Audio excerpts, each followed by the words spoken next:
भाइयों बहनों, 2017 के पहले जब हम लोग उत्तर प्रदेश के किसी भी कोने में जाते थे, उत्तर प्रदेश के अंदर जाते थे तो यहां पे सुरक्षा का खतरा था। उत्तर प्रदेश के अंदर हम कहीं जाते थे तो उत्तर प्रदेश में पूरी तरह अराजकता थी, गुंडागिर्दी थी। जिस भी कार्यकर्ता के पास जाते थे, परिवार की माताएं बहनें की शिकायत करती थी कि बेटियों को स्कूल नहीं भेज पा रहे हैं, महिलाएं बाजार नहीं जा पाती थी, अन्नदाता किसान अपने खेत में नहीं जा पाता था, हर तीसरे दिन एक दंगा होता था, महीनों महीनों कर्फ्यू चलता था।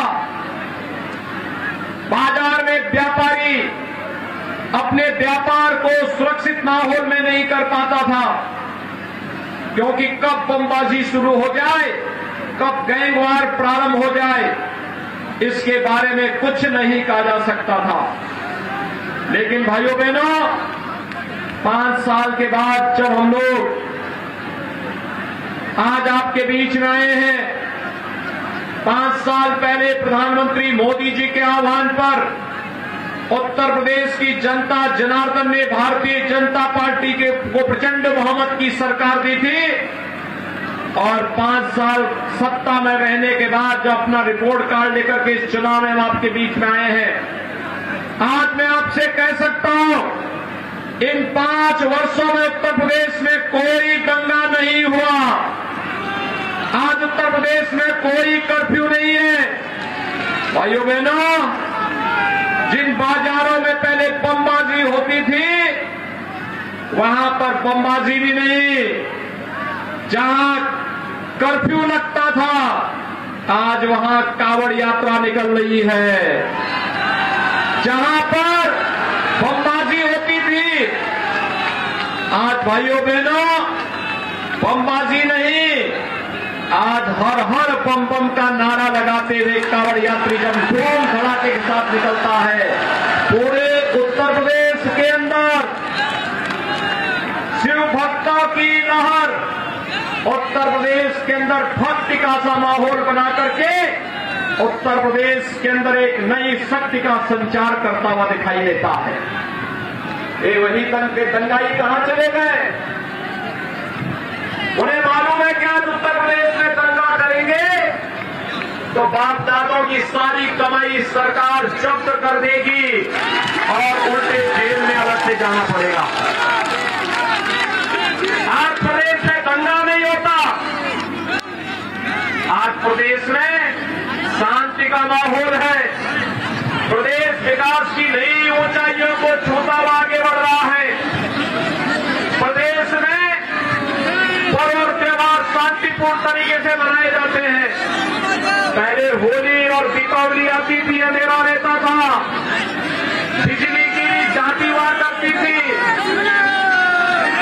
अगर ईद और मुहर्रम है तो बिजली आएगी, और अगर होली और दीपावली रहती थी तो बिजली नहीं आएगी। यही तो होता था। 2017 के पहले बिजली मिलती थी, जरा जोर से बोलिए, मिलती थी। आज तो बिजली मिल रही होगी ना, आज तो भेदभाव नहीं होता है ना।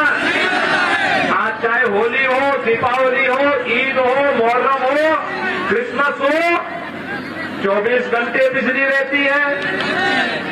अगर यहां खुशी तो वहां भी खुशी, यहां सुरक्षा तो वहां भी सुरक्षा। 25 करोड़ जनता को सुरक्षा का माहौल देने का कार्य भारतीय जनता पार्टी की डॉल इंजन की सरकार ने किया है। आज प्रदेश की बेटी बेखौफ स्कूल जा सकती है।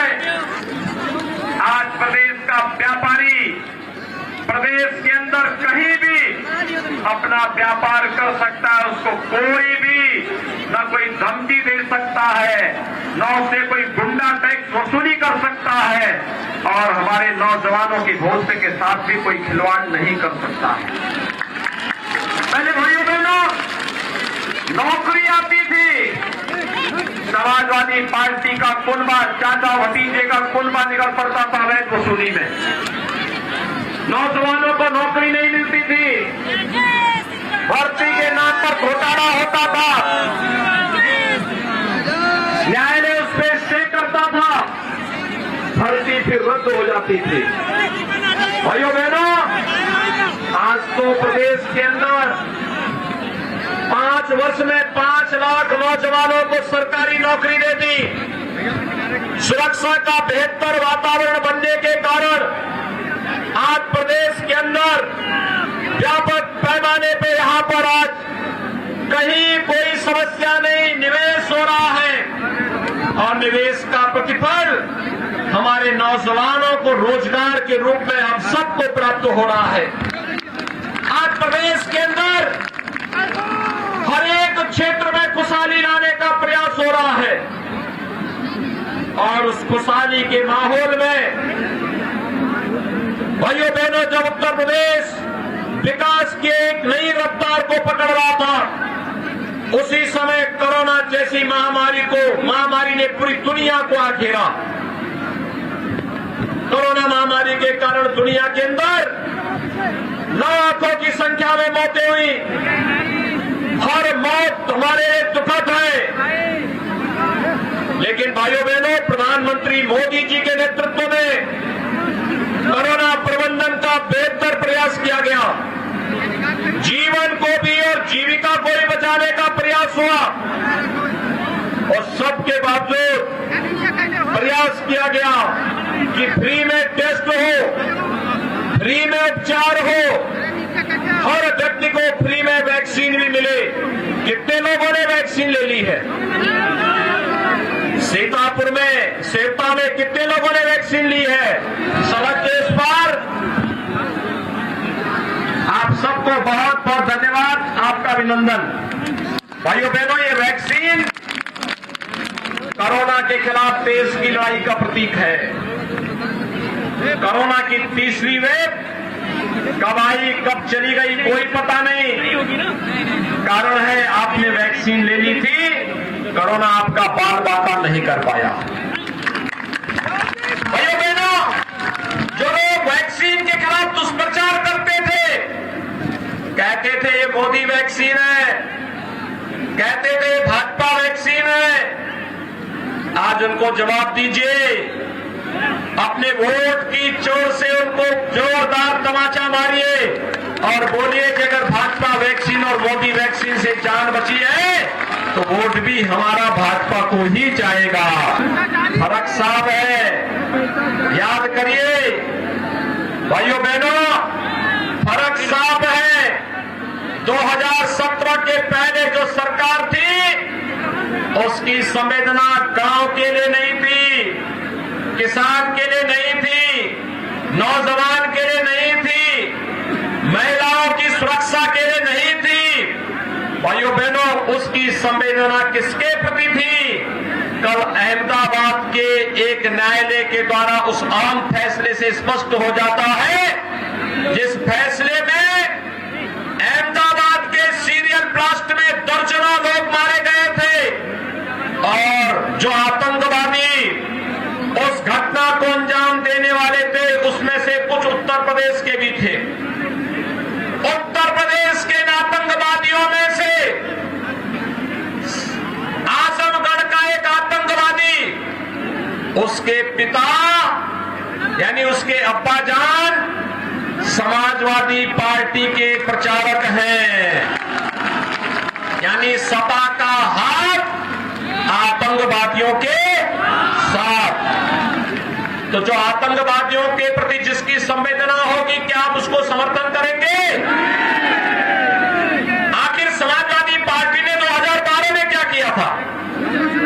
जब आई थी, उसने आतंकवादियों के खिलाफ दायर मुकदमों को वापस लेने का प्रयास किया था। श्री राम जन्मभूमि पर आतंकी हमला करने वाले,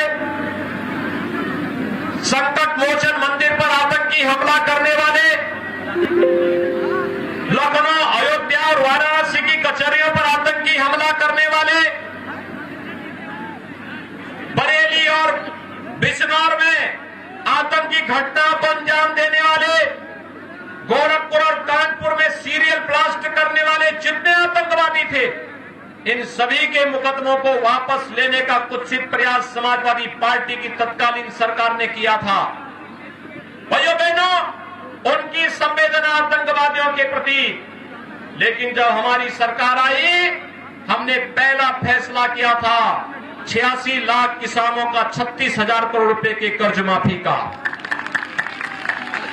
हमारी संवेदना अन्नदाता किसानों के प्रति थी, हमारी संवेदना नौजवानों के प्रति थी, हमारी संवेदना अपनी बेटियों की सुरक्षा के लिए थी, माताओं की सुरक्षा के लिए थी।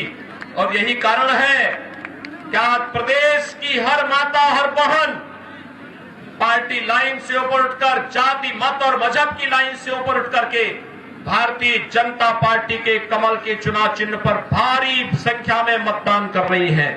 प्रथम 2 चरण के मतदान ने साबित कर दिया है, भारतीय जनता पार्टी प्रचंड बहुमत की सरकार बनाने वाली है, प्रचंड बहुमत की सरकार बना रही है। और भाइयों बहनों, प्रचंड बहुमत की सरकार ही मजबूत सरकार होती है। मजबूत सरकार का मतलब विकास की योजनाओं को लेकर के आने वाली, विकास के कार्यों को मजबूती के साथ करने वाली मजबूत सरकार का मतलब जिसके एक हाथ में विकास की छड़ी हो, लेकिन दूसरे हाथ पर माफियाओं के छाती पर चढ़ाने के बुलडोजर का स्टीयरिंग भी हो। ये दोनों जब एक साथ चलेंगे तो विकास एक नई ऊंचाइयों तक पहुंचता हुआ दिखाई देगा।